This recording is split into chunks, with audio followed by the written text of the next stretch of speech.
Welcome, everybody, back to Veil of Sound Video Interview Sunday.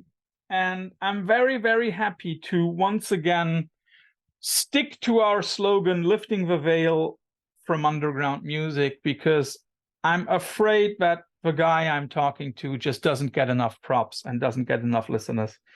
Because I myself think the record that he put out is amazing, and it's a very important record. So I'm very, very happy to have Rylan from All Men Unto Me here today on the show. Thanks for joining. Thank you very much for having me. You're welcome. So we usually start with the shirt question, and you and I already spoke about it. So I'll quickly say what I'm wearing, and then you can tell us about something about the shirt of the day, so to speak.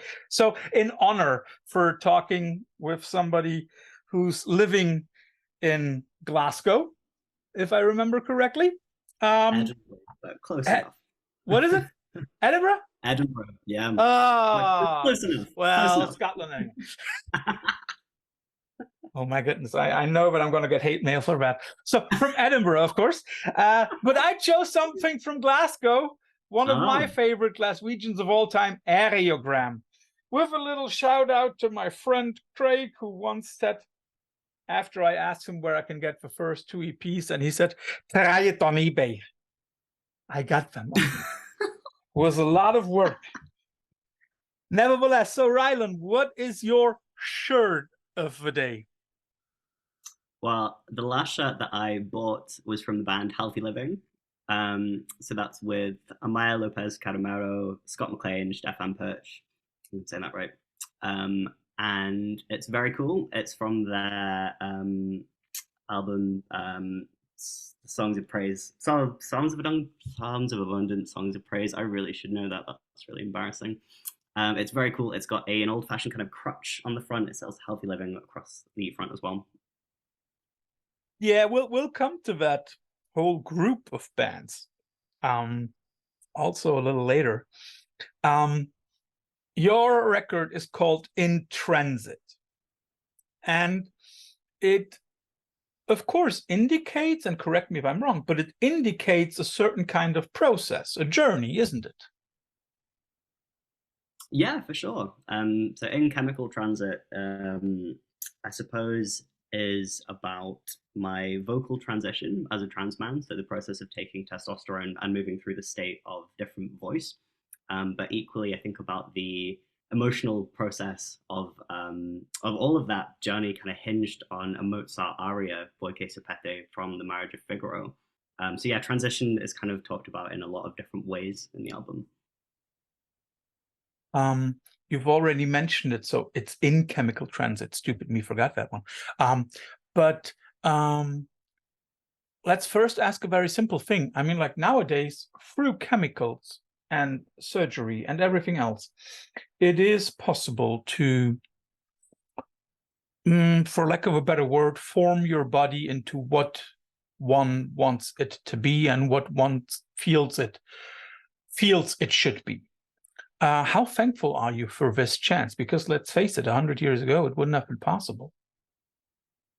Yeah, I mean, for sure. I mean, there've been trans people in history for hundreds of years, for sure, in different cultures, all around the world from different places. But I think the opportunity, especially in the UK, to find that through the NHS is really quite special.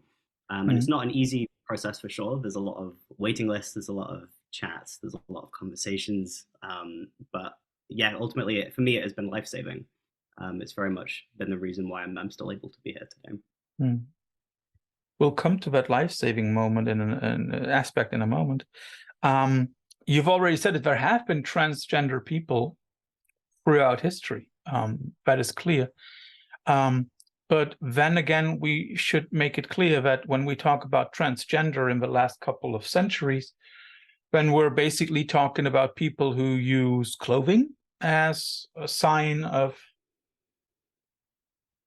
different gender, or we talk about people who basically deny their own gender by clothing, also sometimes through certain sexual acts or whatever. But this now when we're talking about transgender people, and especially when we're talking about people who are able to go through that process, this is more, right? This is adjusting. And I want to make it clear, and I hope you you will, I'm very sure you will support me. Fortunately, we're living in a time and age where this whole old argument of, oh, that's where God puts you in, you got to accept it. Fortunately, we live in a time where we don't have to anymore, right? Yeah, I mean, I think there's obviously still pushback from some very small but vocal minorities, right? There's still a lot of people who have an issue, but I would say it's maybe kind of my generation and folks younger that I've really not noticed as much pushback with. There seems to be a sense of acceptance that I don't think was there even 10 years ago. Yeah. Yeah. I still remember, like, I think 10 years is a good example. The first two such transformations within the musical realms I noticed were the transformation of Tom from what was it, Against Me, into Laura Jane Grace, and of Keith Caputo from Life of Agony into changing into Mina, or transforming into Mina. Changing sounds stupid that way. But yeah, I think like 10 years ago, that's a good spot. Here in Germany, I think there are still a lot of people with reservations against transgender people, of course, among the elderly. How is it in Britain? How is the atmosphere towards transgender people in Britain? I would say quite hostile. It very much depends. I mean, Britain, in a sense, is quite a big place. Now, I moved to Scotland 8 years ago, so I'm from England originally, and I found Scotland a lot more progressive, a lot more welcoming. Okay. As you say, there's definitely still a few older people who have more reservations. But yeah, I think there is in Scotland anyway. In the nice pocket of Glasgow I used to live in, and the nice bit of Edinburgh that I live in now, there's definitely more of a sense of welcoming. There's a sense of queer community, which yeah, is really beautiful. Would you say that there is also a difference between rural area and urban areas? Yeah, for sure. I think that's the case for quite a lot of countries, though, isn't it? Like, I think you often see even language changing more so in the cities where you have that sense of community that is very unified in its geography. So, if you've got a group of people who all go to the same gay bar and they develop language that kind of describes one of them, some of them, that spreads through that city more quickly, and the time it takes to travel to rural areas is often that bit longer. Yeah.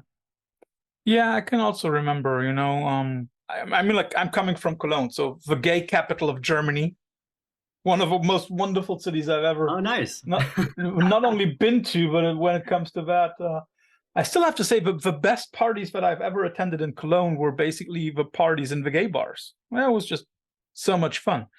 Wow. Yeah, it's true. Amazing. I mean, like, no better carnival parties than the carnival parties at Gloria. That was like, okay, best fun ever. That's amazing. I was going to say I'm coming to Cologne in a few weeks for a gig with my jazz ensemble. So if you've got any recommendations for places, please let me know. I do. Just remind me to send you some. So a shout out to all my folks in Cologne. It's always wonderful to go back home and to enjoy some time there. Rylan, first of all, I guess that Rylan is the chosen male name. And being the music nerd that I am, is it a reflection on Bob Dylan? I wish it was. I really wish I could say yes. No, it's not. So my surname is Gleave, which is a Welsh name. My family's from Wales. It means sword maker. And when I was choosing a name, I wanted something that was yeah. Very death metal of me. I wanted something that was also Welsh, and it's a unisex name, Rylan. It can be used for anyone, kind of regardless of gender. But yeah, it's not well, it's not similar to my former name really, but it's got some of the same letters. I just liked it, and that'll do. Well, isn't it the way that every Welsh name has a Y, an L, and an A in it somewhere? I mean, like, whenever I look at You're Welsh right. places, I'm like, how do you pronounce that? And I'm not even talking about that, Yeah, that LLPG blah blah blah blah blah thing, you know, like, forget it. No, but I can understand that. As I learned a little bit of Irish when I lived in Cork, I know those really Celtic languages have a beautiful sound. So let's talk a little bit about the personal history of Rylan Gleave that is involved in this record. There are recordings of yours that have 3 different time levels in it, basically, if I remember correctly. So one of them being the present, being now. Can you clue up a little bit of which recordings we hear from which points and periods in your life? And that, of course, also has to do with the chemical transitioning. Yeah, for sure. So I think the most obvious one is in the final track, Senza Sapere, because that's a recording of me aged 14 singing the aria in full. Today I'm 26, so that was 12 years ago, and that's the most glaringly obvious because the pitch of it is so different. It was before I'd started taking testosterone. It was before I'd even really come out to most people that I knew. And as such, it's a very high mezzo-soprano range. So it's not quite top soprano, it's not kind of alto. It's that middle point of like some of those top notes are very bright, very shiny. But yeah, I sound very young in it. I don't have much control over my voice. But it's, it's nice. It's very pleasant. It sounds like a young person singing opera. And then in the interlude and in the 4th track, I Seek Something Outside of Myself. I used the same recording of me about 8 or 9 weeks on testosterone when I was practicing for my ABRSM vocal diploma tuition exam. And I, really couldn't sing it very well because I think at the time, 8 weeks, whilst it doesn't sound like a lot of time, made me sound like I had a constantly like a sore throat. Everything was kind of gravelly because my voice was shifting downwards. Yeah, and so then trying to sing that kind of top fluttery stuff was impossible. So yeah, there's a funny disconnect of like it's not quite there yet. It's the start of that process. So let's as you've already said, okay, now you're 26. Correct me if I'm wrong, but I think the vocal recordings for the record were made last year. So then you were 24, 25, and that middle point. What age was it then? So I started taking testosterone in 2017 in March. So I would have been 20. Mm-hmm. Yeah. And you say that it's not. Yeah, you say that it's not a lot. It sounds like not a lot of time, but it's to clear it up. You had to, or if I looked it up correctly, you have to take testosterone basically on a daily basis through that first period, right? It depends what kind of testosterone you take. Okay. So there's 3 different kinds. Yeah, one of them you do take every day. It's like a gel sachet that you'd rub on the skin. The one that I take is an injection every 12 weeks. So it's quite low maintenance, really. I just go to my GP and it's quite easy. And then there's one you can take, which I think has a smaller needle, but it's every 3 or 4 weeks. But yeah, essentially it's slow release. So it's the equivalent of taking it every day. It's just amazing for me, when I hear that basically means that you hadn't taken a lot of testosterone in a way, but it changed your voice. I don't want to say dramatically, but very audibly. Just to clue one thing up for our non-British listeners and viewers, the diploma that you were talking about, that is the diploma for being allowed to teach music, isn't it? Yeah, so it's for one-to-one tuition, like private teaching. Yeah. Only for. So it's not something with which you could go to a school and apply to be a music teacher there. Not to do like classroom teaching, no. Yeah. No. Okay.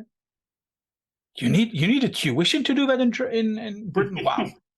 Well, you don't have to. I wanted to. Ah, It was okay. it was on offer as at a reduced rate whilst I was studying, Mm. and I thought, like, I'd already had quite a lot of young trans people come to me who just started taking testosterone, who wanted to take testosterone, and say, I really want to sing. I'd been teaching people for a little while and thought it would be really nice to have a bit more in the way of skills to do this properly. Mhm. Because there's, surprising, maybe not surprisingly, quite a lot of young trans people who really want to sing and don't have the relationship with their voice that they would like. The voice maybe doesn't sit where they want it to. The pitch is maybe wrong.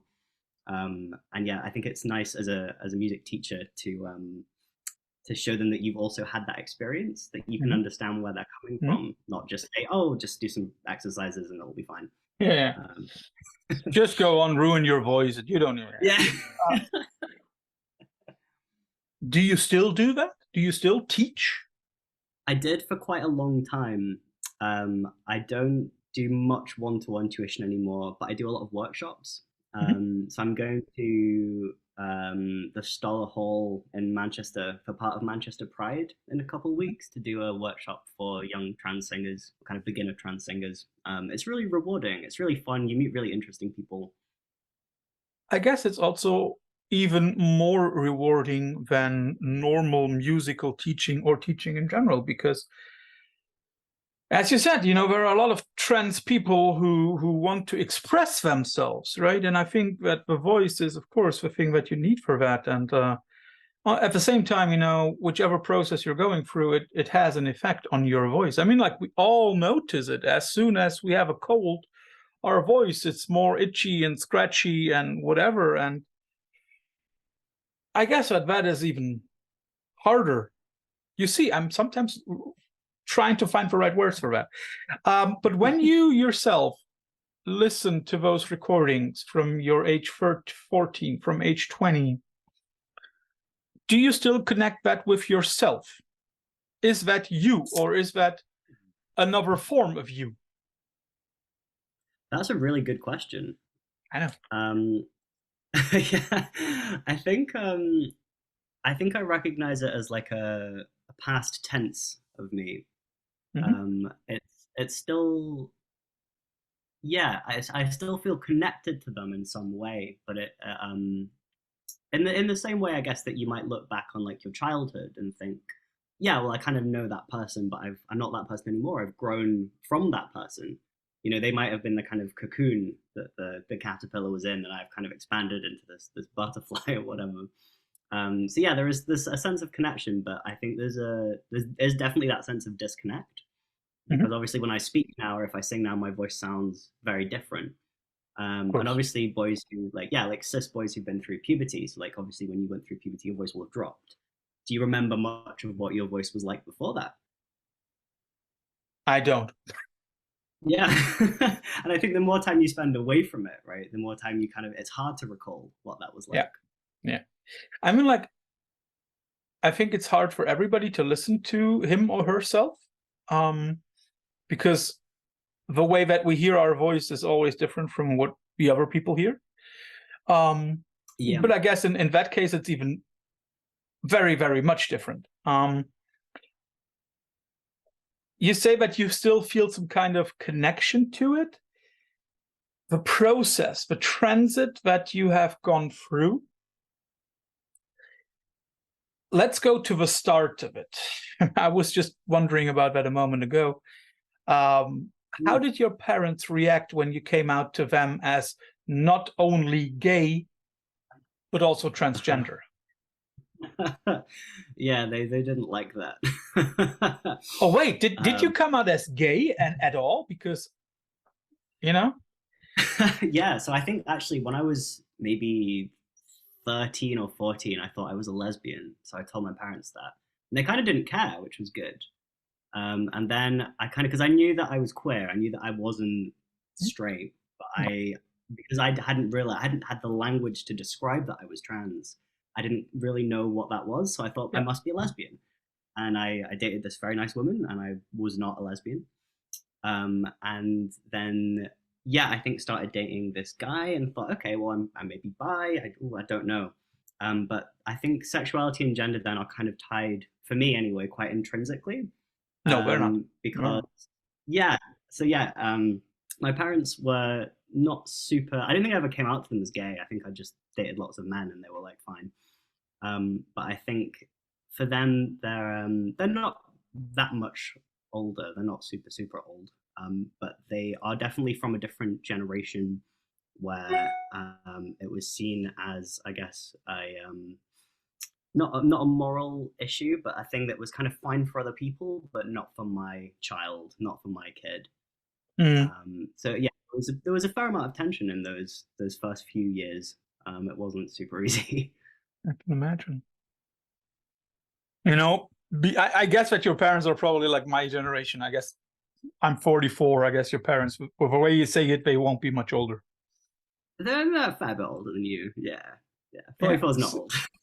Yeah, yeah. But you know, that's something that I notice. And being a teacher, I also notice that fortunately we have a lot of nowadays we have a lot of respect and admiration and love, and however we want to call it, however which positive word we want to give it, we have a lot of that for homosexual people. That is a normal thing nowadays. I'm also very happy that we got a few gays in my staff. That is very cool. One of them is one of my best friends. Oh, Um, but I also see the change. You know, I think that we need another maybe 10, 12 years until we have the same amount of acceptance for transgender. Um, because I think it's also very difficult for those people to, or for you, Rylan, and for other people to talk about it openly, because I'm not sure, but when you found out about yourself that you're basically living in the wrong body, for lack of a better description, was it also a point where you had to find love for yourself, for your own identity? Not even for your sexuality, but for your own gender? yeah. I think I got very ill as soon as puberty hit, really. I was absolutely fine as a young child, didn't really experience dysphoria because I didn't really have a gendered upbringing in that sense. Mhm. I mean, I had to go to an all girls school, which was pretty bad. But in terms of like my free time, I could kind of do what I wanted. And I think as soon as puberty hit and my body started changing, there was a sense of like something is deeply, deeply wrong. And my mental health at that time was appalling, and kind of continued throughout my teenage years. And I hadn't realized until much later that it was a sense of like, oh no, no, I like this isn't matching who I am. This isn't matching who I feel. All these changes are wrong. Um, and I think I had to kind of learn the self love post that. Originally, it was just survival. It was kind of coming out of that and going, okay, what can I like actually do to not not feel so dreadful? What needs to change both mentally and physically for me to like align with myself? And I think the tricky part of that is those waiting list times, because it took me what 5 years to get testosterone on the NHS, from calling Okay. them first to actually getting a prescription written. It's quite a long time, and I think for people So who've identified, then you this is what I. applied when you were 15? So I called them, I think when I was 16 or 17. Wow, that's still a lot of time. Um, Yeah, and I mean, obviously, you have to be 18 to actually get prescribed hormones in the UK, Mhm. and so the kind of waiting list for that is quite a long time.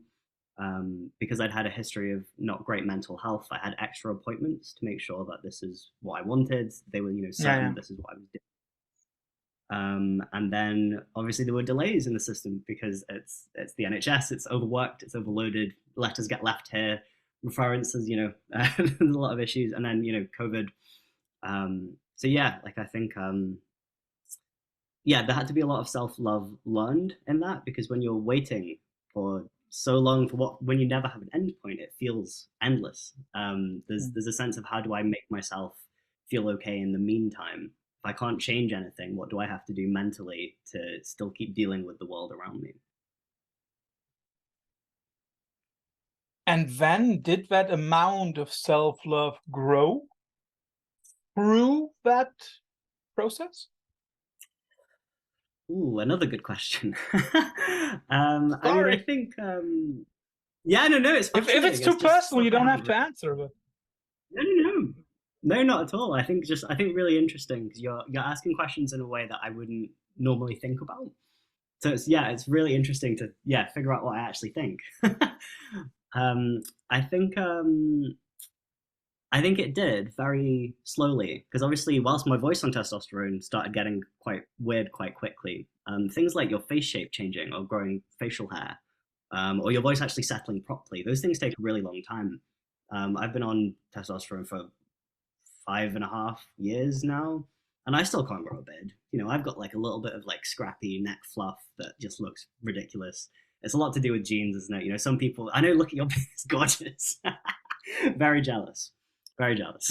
But yeah, I mean, there was a good 2.5 years where some people would read me as a woman, some people would read me as a man. Sometimes they'd be in the same group and they'd be arguing over it, and I'd be going,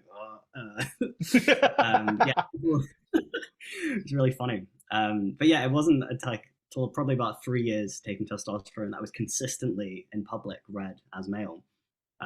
So yeah, there's a transition in that sense as well, isn't there? Of like, even though I'm on testosterone, I've started this, I'm still people going, "Oh, miss, would you mind doing blah blah blah?" And you're going, oh, "Okay, sure." Yeah. Um, I lost my train of thought here for a moment, but I can come back to it. Yeah, very easy question. I mean, like, we all know that pronoun question. Uh, do you now think of yourself as he or as Yeah, they? for sure. Yeah. Oh, it's always been he, him. Well, no, tell you, when I was 16, I thought I might have been non binary. I tried they, them pronouns for a while. Didn't really fit for me. So, yeah, for as long as I can really, well, not remember, but yeah, for me, the vast majority has always been he, him. Um, and yeah, that's what people kind of assume now. People just go, oh, he. And people, it's funny, people often assume I'm gay. I think it's the way I dress. I've got a little nose piercing, two ear piercings. I'm, a little bit camp. So people just go, a gay cis man, which, is kind of fine. I think it's just funny that that's the thing that people jump to. They go, oh, you must be gay. So if I'm effeminate in any way, it's because I'm gay. It's not because I'm trans, which is quite a nice point to be at, isn't it? But you are dating guys, right? I'm correct if Yeah. I do that. Yeah. Yeah, absolutely. You will have a lot of fun in Cologne, my friend. You will have a lot. Oh, I can't wait. That should be good. Let's talk. Let's close this chapter for a moment and go to the music, because we forgot about the music. You wrote in Chemical Transit, if I did my research well, you wrote it all by yourself, right? Yeah, pretty much. So I've written a score for all of it. It's written with like traditional classical Western notation. Okay. And then there's one movement, the solo cello movement, Ma può mi piace lingua così, which is like the cello and electronics. That's more flexible in its scoring. So there's kind of some free improvisation that's kind of guided within that. And then part of Freezing Flames has a little improv section as well. But other than that, it's like, it's entirely scored out on paper. And then, of course, the question has to be, I mean, like, you have a classically trained background. We will come to your black metal background in a moment. And then you produce a record which is neither, which is, if I had to put it in words, I would say experimental post-punk, avant-garde, whatever. Nice. Yeah, I hate genres, but as a journalist, you have to. Yes. Yeah. Were there any particular influences on it, or is this just the way that you would put your transit into music? What I thought was fascinating in the review that you wrote was that you mentioned Lingua Ignota, because I listened to Caligula when it came out, and I was still writing in Chemical Transit, and I suddenly thought, wow, this is someone who is not doing the same thing for sure, but like has a very similar approach in terms of that classical background and upbringing, and has kind of opened the doors on it and let it move into whatever wonderful stuff that is now. So yeah, I thought that was a fascinating comparison because that was very influential for me. Just that knowledge that I could do something like that, and I think that had an effect on the shape of it for sure. Um, Similarly, lots of I mean, obviously the Mozart aria itself is reminiscent of that very classical period. So there's lots of things that I borrowed from that and kind of recontextualized. But equally, like stuff like Purcell's opera, the kind of older Baroque stuff, I borrowed a lot from the ornamentation. So the way that you kind of move around a note before landing on it. Often the performers are told when you're playing the section, add very heavy or very light Baroque ornamentation, so that yeah, you kind of get this sense of the performer's identity as well as just the notes that I've written. Interesting, because we all know that Kirsten from Lingua Ignota has also a classical background. Now you're referring to Parcells. So classical music still has a lot of influence on you, or is still something that you listen to, it seems, a lot. Yeah, I mean, most of my job, because my kind of day to day is being a composer. It's writing music for ensembles, for organizations, for choirs, chamber groups. So I have to be, I think, quite fluent in that language. And when I wrote in Chemical Transit, I was still studying. I was doing my master's degree in composition at the Royal Conservatoire of Scotland. So I was kind of surrounded by contemporary classical music on all sides. And it's only been the last kind of, I mean, I graduated in July 2021, so the last 2 years really that I've been doing more stuff like Ashenspire, like class work with the jazz ensemble, stuff with power orchestra that's kind of horizon broadening, that yeah explores genres that aren't just contemporary classical music. So I think it makes sense that for me anyway that album in Chemical Transit is still very new music-y, contemporary classical. But the stuff I do now is kind of more influenced by the other things that I've done. Do you have any kind of like modern or neoclassical composer where you say like, okay, I like that a lot and not enough people listen to him or her? Ooh, that's a good question. I mean, not Fausto Romitelli. Fausto Romitelli. He's not super Sounds Italian. current, but I think yes, yeah. He wrote some absolutely fantastic stuff that I think toward the end of his life, particularly like moved into it moved away from like new music, contemporary classical music, and he kind of sampled lots of different artists, lots of different bands. He's got a big long album called An Index of Metals, and to me, it doesn't sound like contemporary classical music. It just sounds like good music. And yeah, that's the one that I think kind of fringes on the boundary of like, yeah, of new music and other cool stuff. Romatelli, you said, right? Roma Telly. Okay, we'll put it into the show notes. Yeah, yeah, can link him. Yeah, he's what I also sometimes felt, I don't know why, I sometimes felt as if it, I mean, like in a way it is. I felt like it is a soundtrack. And I mean, like in a way, of course cool. it is, you know, when we think of that transitioning. Do you listen to soundtracks? Is that something that you're into? Yeah, yeah. Probably not as often as I would like to. But so I love horror films. Horror films are my top genre. Anything that's really spooky or like airy. And I don't know if you saw Hereditary a few years ago, but Colin Stetson's soundtrack for that was like bone chilling. It was so good, and I think it worked on so many levels. I know that I saw a movie with a Colin Stetson soundtrack, but I think in German it had a different name. I'll look it up. Oh, okay. Okay. So what did you like about it, apart from the bone chilling? Yeah, I mean, obviously it complemented the visuals so well, but like to listen to it on its own, it's really immersive. Like it's transportative. I think you can listen to it on its own and project your own kind of visual imagery into it. Like it doesn't have to accompany the movie, and it goes really well with the movie. But yeah, very like very evocative on its own, very visually evocative. Would that also be something that you would like to do? Score a movie? Yeah, for sure.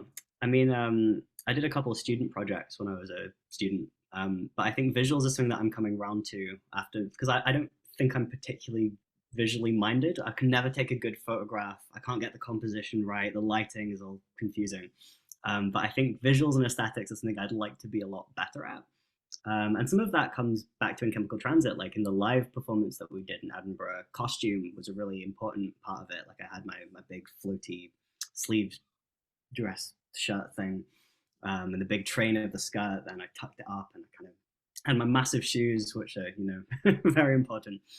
And I think there's something in there about that gives me confidence, and that makes me a better performer because I'm not trying to convince anyone of anything. I'm just being confident. So yeah, visuals is something I'd like to get into a bit more. We have now talked a lot about music, and we'll come back to the stage moniker that you gave yourself. But I want to use it to paraphrase something. Your stage name is All Men Unto Me. Would you also say that everything and all kinds of music are the same unto you? They just have to touch you? I like that comparison. Aha, I really like that. Yeah, I think I just like good music, and I mean some trashy music. But We yeah, all do. I think as you were talking about genre, yeah, we all do.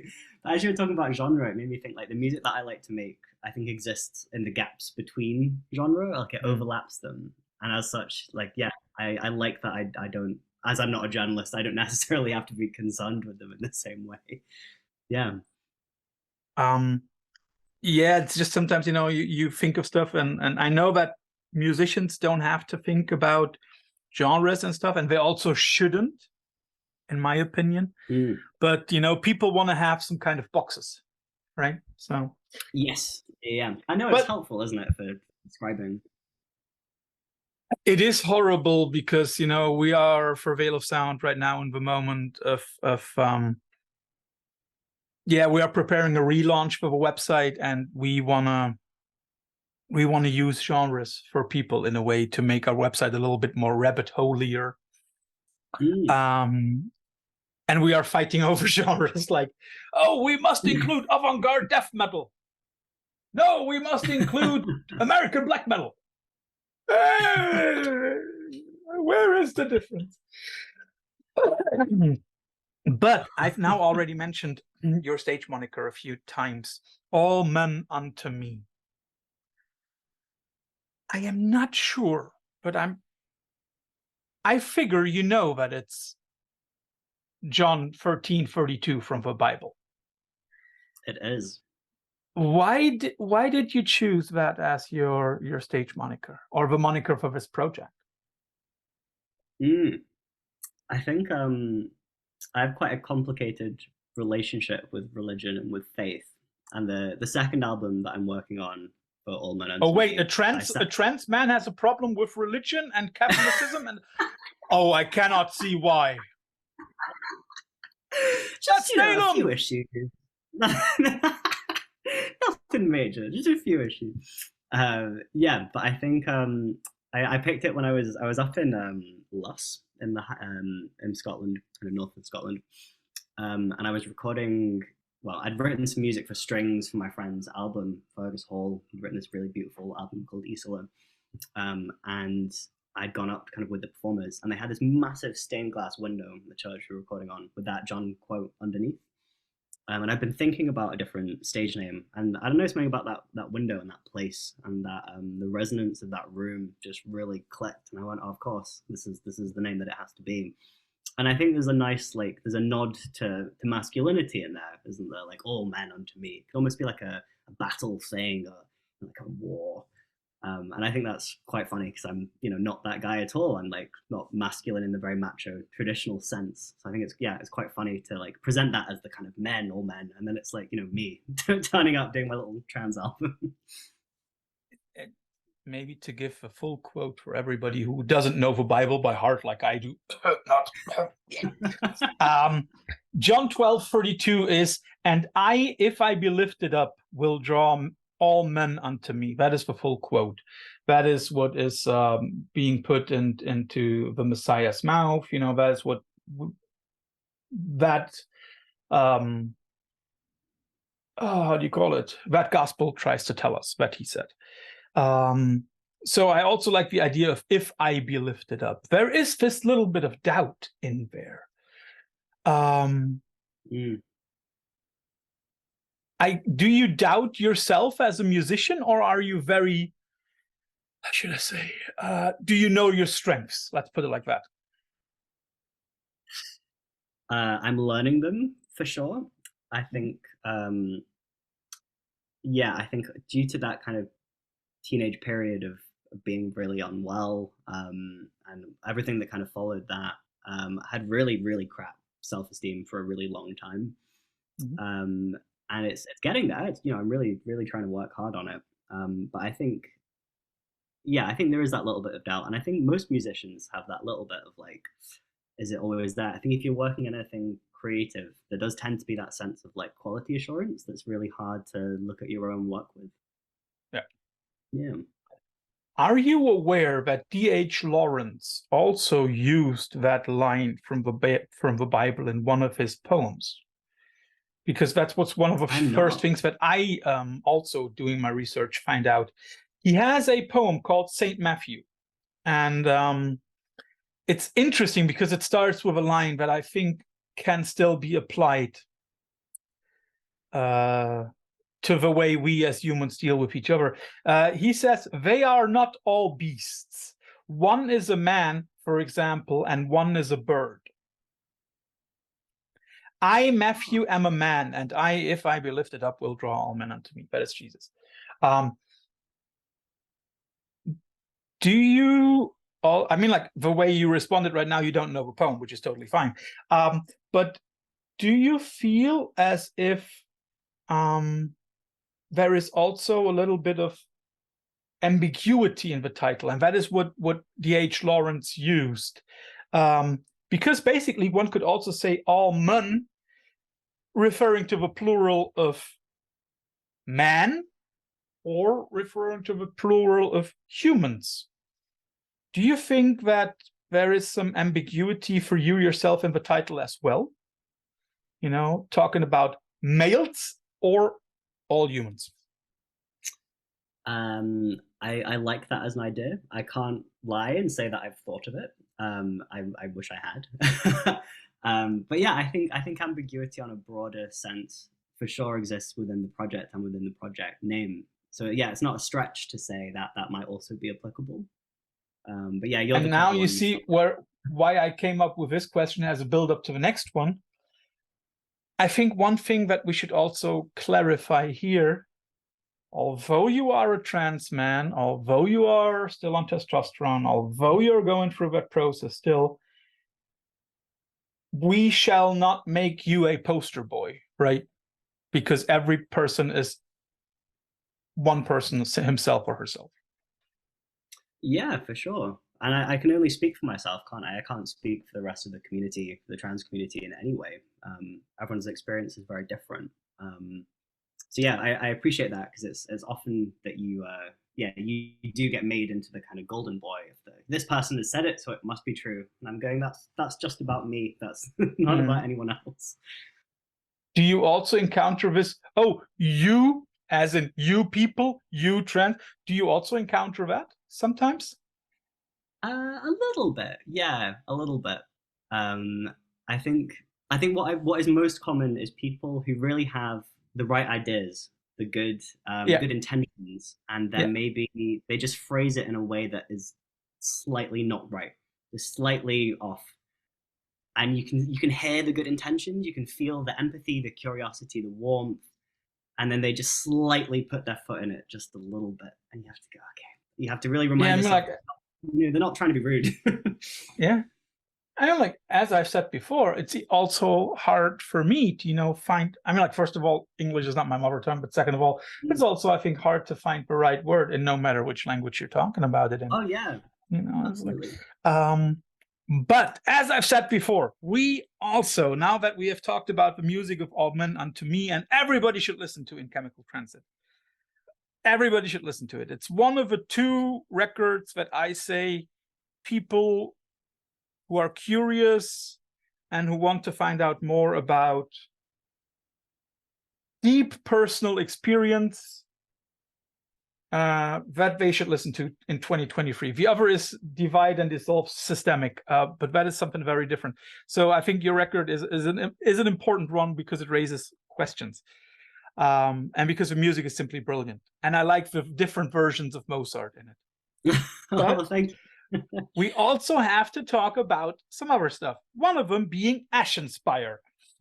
Apart from the fact that my friend Alistair and I did not have enough time to have a beer, or in my case, a cola, at Roadburn. You can tell him that from me. What is the status of the band? Are you writing? When do we get new stuff? I mean, like the last album was already, what, 12 months ago? Yeah. The short answer is, I don't know. So I've been doing live vocals for Ashenspire since 2017, and it's great fun. I absolutely love doing it, but it's very much Alistair's project. It's his baby. He cares about it so much. I see the work he puts into it, and all of us put work into it in different ways. But I think the writing process, for sure, that's up to him. He's got to take the lead on that. I still remember watching you at Roadburn this year, and it was one of those moments where I saw a lot of people's eyes pop, because of course you guys also played with notions of male and female identities. I love that. But then again, there was something that I noticed, and I think that says a lot about the songs, about you as a live band, as a band in general. There were a few first seconds for a lot of people around me who were like, and then they were like, oh, that is good. That is good stuff. Is that little surprise moment also important for you, I think, or for Ashenspire? I think, yeah. I think it's quite a nice thing, isn't it, when you've defied someone's expectations. I've seen a couple of reviews of that. That's like the singer came out in women's clothes and there was a bad-chested kilt person. And it was like, yeah, I mean, they're my clothes. They're not not necessarily women's clothes. I own them. But I see the confusion. But I think it's people maybe have an idea about us when we are presenting in that way. They maybe think we're going to sound a particular way, or we're going to have a particular live energy, and then we just kind of do what we've always done, and we've gotten like, I think our live energy is very strong. We've gotten like quite a coherent set together, even if musically it sometimes wobbles slightly. Yeah, so it's quite nice to be able to provide that and be comfortable doing it. Yeah, and it's also the way that even though it's clearly black metal, but it's not only black metal, and I think that is another part of a very nice confusion that you deliver to people. You have already mentioned Healthy Living, and well, Healthy Living, Ashenspire, the Moth. Would you already call that some kind of collective, or is it just a group of friends who basically all make music? I think other people are already calling it a collective. I think for me personally, it's I like working with people that I'm also friends with. I think you get to know someone really well when you spend 14 days in a row in the studio with them. And I think I think it's really nice, and I think it's testament to a lot of people who've worked very hard, who overlap between those projects, who kind of live in the same place, that they're all kind of doing so well. And I think there's just been a lot of hard work involved in that, and a lot of people, like-minded people, who want to make music and kind of have fun doing it and take it to that level that isn't maybe just a local band scene. So we all cannot wait for more music from the collective. And first of all, Rylan, thanks for all those details by now. But of course, everybody has to go through the infamous quickfire round here at Bela Sound. You too. You get two alternatives. You have to choose and give a short explanation for your choice. It could be like pizza versus pasta, China versus Japan, good versus evil. Let's start out with something simple. The Highlands or the Hebrides? Oh, the Highlands, because I am more familiar with them. I've not been to the Hebrides, although I would really like to go. Lingua Ignota versus Diamanda Galas. Oh, that's really hard. It will only get slightly easier, but don't worry. Lingua Ignota, because I think I felt more of that personal resonance with her work. Handel versus Elgar. Elgar all day. Yeah, Elgar's that so good. John Coltrane versus Miles Davis. Ooh, Miles Davis. I think I've listened to just more of his work. Two soundtrack geniuses, Ennio Morricone versus Henry Mancini. That's too hard. I can't make a decision. Okay, then two modern soundtrack geniuses, Johan Johansson versus, I forgot his first name, Göransson. The guy who did Oppenheimer, Göransson, or the guy who did Mandy, Johansson. I've actually not seen Oppenheimer yet, so it's gonna have to be Mandy. Do it. Is it good? Is it really good? 12 out of 10. Wow. Okay. Apart from, okay, history teacher has to acknowledge two facts. One thing that a friend of mine said, like, there are only female leads in it. Yes, sorry, but it's from the 1940s. There were mainly only female protagonists in that story. Second is, and that is something that is definitely historically wrong, or it doesn't come up strong enough. They don't talk enough about the pushing away the natives out of Los Alamos. But otherwise, it's a brilliant. Okay. So, I mean, 12 out of 10. Yeah, pretty high. Yeah. So Johansson versus Göransson. It'll have to be Johansson. Something for the Welsh guy. The Manics versus the Animals. Manic Street Preachers versus Super Furry Animals. Manic Street Preachers. Yeah. Their Holy Bible album is amazing. It's really good. And the last one already. Panopticon or Wolves in the Throne Room. Ooh, Wolves in the Throne Room. Actually, yeah, Alistair put me onto them. They're pretty decent, pretty good. Enjoyed. Wonderful. Rylan, thanks for all the patience, because I have to admit we had a few technical problems before. I had a few technical problems before. Thanks for all the patience. Everybody listen to In Chemical Transit. If you don't know enough about it, check out the review here on our site. If you like what we do, give us a subscription, give us a like on Facebook or on Instagram. If you want to support us a little bit more, head over to our website where you will find all the information on our Patreon. And now, Rylan, for you, your choice for, or your chance for final last words. Thanks for having me. It's been wonderful. I've just really enjoyed chatting about stuff in a way that I haven't had to consider for a really long time. It's been really interesting. Big thanks. Thank you very much. Take care. Bye-bye. Bye.